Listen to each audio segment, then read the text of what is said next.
Ce dimanche 11 décembre, dans Vivement Dimanche sur France 3, Jean-Jacques Debout a raconté une surprenante anecdote concernant Michel Drucker. Ce dernier était adoré par un criminel français qui a défrayé la chronique dans les années 60-70. Comme chaque dimanche sur France 3, Michel Drucker a fait son retour aux commandes de son émission phare Vivement Dimanche. Au tout début de l'émission, il a reçu Serge Lama pour parler avec lui de la sortie de son nouvel album, Aimer.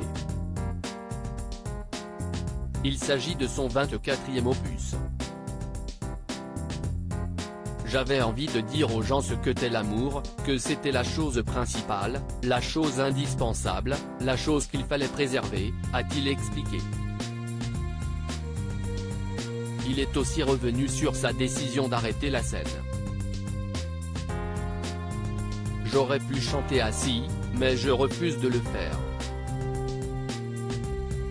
Si est une chose que j'ai vue avec Charles Trenet. Je ne veux pas faire vivre à mon public quelque chose comme ça, donc j'ai décidé que j'arrêtais, a-t-il continué. Jean-Jacques Debout a mis avec un célèbre criminel français dans cette même émission. Michel Drucker a reçu Jean-Jacques Debout et Chantal Goya. Le chanteur de 82 ans publie ses mémoires, La couleur des fantômes, chez Talent Éditions. Il y a des merveilles là-dedans, a commenté le présentateur. Et de poursuivre, d'abord avec Charles Trenet, qui est ton maître. Il faut dire qu'il connaît tout de lui, lui qui a été coursier de maison de disques. Les téléspectateurs ont aussi appris que le mari de Chantal Goya était très ami avec Jacques Messrine, l'un des plus célèbres criminels français. Je servais la messe avec lui, a-t-il dit. Il voulait absolument un autographe de toi.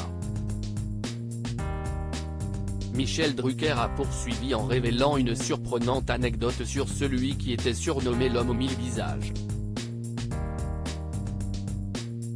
Quand il était en prison, il m'a envoyé un mot pour que je lui envoie une photo, a-t-il lâché.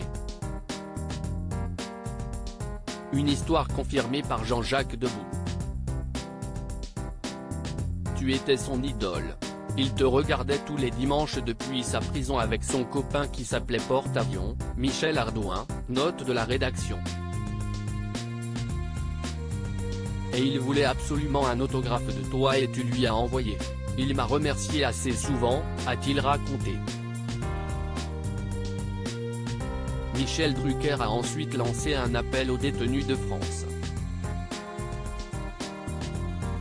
Je profite pour saluer tous ceux qui nous écrivent toujours dans les prisons car ils nous regardent beaucoup. À lire aussi Patrick Bruel chambre Michel Drucker après une grosse boulette dans Vivement Dimanche.